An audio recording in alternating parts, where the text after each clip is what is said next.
السلام علیکم ورحمۃ اللہ وبرکاتہ۔ آج کے لیسن کا ہم آغاز کرتے ہیں آیت نمبر 6 کے ساتھ۔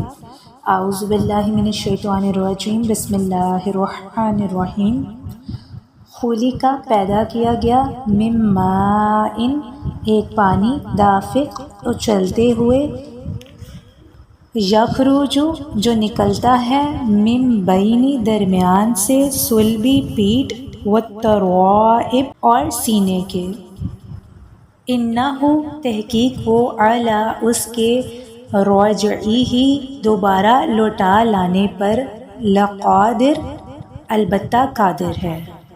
ترجمہ: اچھل کر نکلنے والے پانی سے پیدا کیا گیا جو پیٹھ اور سینوں کے درمیان سے نکلتا ہے، بے شک اللہ اس کے واپس کرنے پر ضرور قادر ہے۔ خلق من ماء دافق اچھل کر نکلنے والے پانی سے پیدا کیا گیا۔ یہاں سے وہ چیز بیان کی گئی ہے جس سے اللہ تعالیٰ نے انسان کو پیدا فرمایا ہے۔ چنانچہ اس آیت اور اس کے بعد والی آیت کا خلاصہ یہ ہے کہ اللہ تعالیٰ نے انسان کو اچھل کر نکلنے والے پانی یعنی مرد اور عورت کے نطفوں سے پیدا کیا، جو کہ عورت کے رحم میں مل کر ایک ہو جاتے ہیں، اور یہ نطفہ مردوں کی پیٹھ اور عورتوں کے سینوں کے درمیان سے نکلتا ہے۔ حضرت عبداللہ بن عباس رضی اللہ تعالی عنہما فرماتے ہیں کہ یہ پانی عورت کے سینے کے اس مقام سے نکلتا ہے جہاں ہار پہنا جاتا ہے، اور انہی سے منقول ہے کہ عورت کی دونوں چھاتیوں کے درمیان سے نکلتا ہے۔ یہ بھی کہا گیا ہے کہ منی انسان کے تمام اعضاء سے برآمد ہوتی ہے اور اس کا زیادہ حصہ دماغ سے مرد کی پشت میں آتا ہے، اور عورت کے بدن کے اگلے حصے کی بہت سی ان جگہوں میں سے آتا ہے جو سینے کے مقام پر ہیں۔ اس لیے یہاں ان دونوں مقامات کا ذکر خصوصیت سے فرمایا گیا ہے۔ انہ علی رجعہ لقادر، بے شک اللہ اس کے واپس کرنے پر ضرور قادر ہے۔ یعنی انسان کی اپنی تخلیق میں غور کرنے کا نتیجہ یہ ہے کہ جس رب تعالیٰ نے انسان کو نطفے سے پہلی بار پیدا کر دیا تو وہ انسان کو موت کے بعد اسے دوبارہ زندگی کی طرف لوٹا دینے پر خاص طور پر قادر ہے۔ اگلی آیت دیکھتے ہیں، آیت نمبر 9۔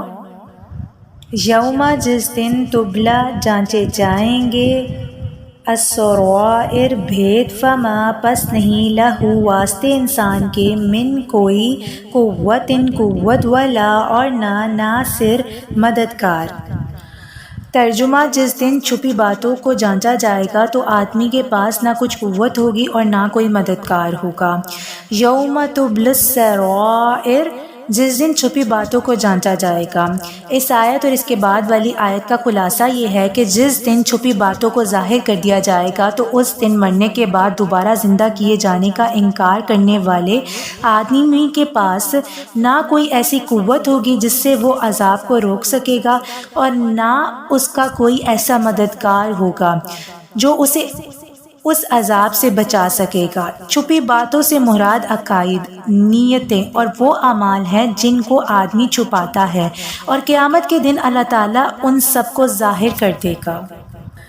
قیامت کے دن پوشیدہ اعمال ظاہر کر دیے جائیں گے۔ معلوم ہوا کہ بندے کے عقائد، نیتیں اور اعمال اگرچہ دنیا میں کسی پر ظاہر نہیں ہو سکیں، لیکن قیامت کے دن اس کا کیا سب کچھ دھرا کا دھرا رہ جائے گا، اور ہر چیز اس سب لوگوں کے سامنے آ جائیں گی۔ چنانچہ ایک اور مقام پر اللہ تعالیٰ نے ارشاد فرمایا سورہ یونس میں آیت نمبر 30 میں، وہاں ہر آدمی اپنے سابقہ اعمال کو جانچ لے گا اور انہیں اللہ کی طرف لوٹایا جائے گا جو ان کا سچا مولا ہے۔ سورہ قیامہ آیت نمبر 13 اور 14 میں ارشاد باری تعالیٰ ہے، اس دن آدمی کو اس کا سب اگلا پچھلا بتا دیا جائے گا، بلکہ آدمی خود ہی اپنے حال پر پوری نگاہ رکھنے والا ہوگا۔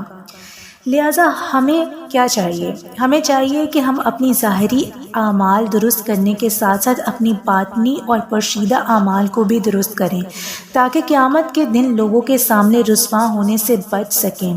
ہمیں لگتا ہے نا کہ ابھی ہمیں ہم دل میں کچھ بھی اپنی نیتیں رکھ لیں یا کچھ بھی سوچتے رہیں، کوئی نہیں جانتا، لیکن قیامت کے دن اللہ رب العزت ہر ایک چیز کو واضح کر دیں گے۔ تو ابھی ہمیں چاہیے کہ ہم اپنا ظاہر جس طرح سے لوگوں کے سامنے پریزنٹ کرتے ہیں، ہمارا باطن بھی ویسا ہی ہونا چاہیے۔ ظاہر اور باطن میں فرق نہیں آنا چاہیے، کیونکہ قیامت کے دن سب کچھ ظاہر ہو جائے گا۔ اللہ رب العزت سے دعا ہے ہم جو بھی پڑھ رہے ہیں ہمیں عمل کی توفیق عطا فرمائے۔ ہم جو بھی ظاہری اور پوشیدہ اعمال کرتے ہیں اس میں ہمیں اپنا خوف عطا فرمائے، تاکہ ہم ایسے اعمال کریں کہ آخرت میں ہماری جو شرمندگی کا باعث نہ بنے اور ہمیں سرخرو کریں آخرت میں۔ اللہ رب العزت سے دعا ہے کہ ہمیں عمل صالح کرنے کی توفیق عطا فرمائے، کیونکہ اس دن ہر عمل ظاہر کر دیا جائے گا۔ جو بھی گناہ ہم چھپ کر رہے ہوتے ہیں اور ہم سمجھتے ہیں کہ کوئی بھی چیز کسی پہ واضح نہیں ہو رہی، لیکن قیامت کے دن پوری ایک فلم چلائی جائے گی، ہر ایک چیز دکھائی جائے گی۔ یا اللہ ہم بہت گنہگار ہیں، ہمیں معاف فرما اور ہمارے تمام تر گناہوں کو معاف فرما۔ اس قرآن کے صدقے ہمارے تمام گناہوں کو معاف فرما اور آگے بھی ہمیں نیک اعمال کرنے کی توفیق عطا فرما۔ سبحانک اللہم و بحمدک، اشہد ان لا الہ الا انت، استغفرک و اتوب الیک۔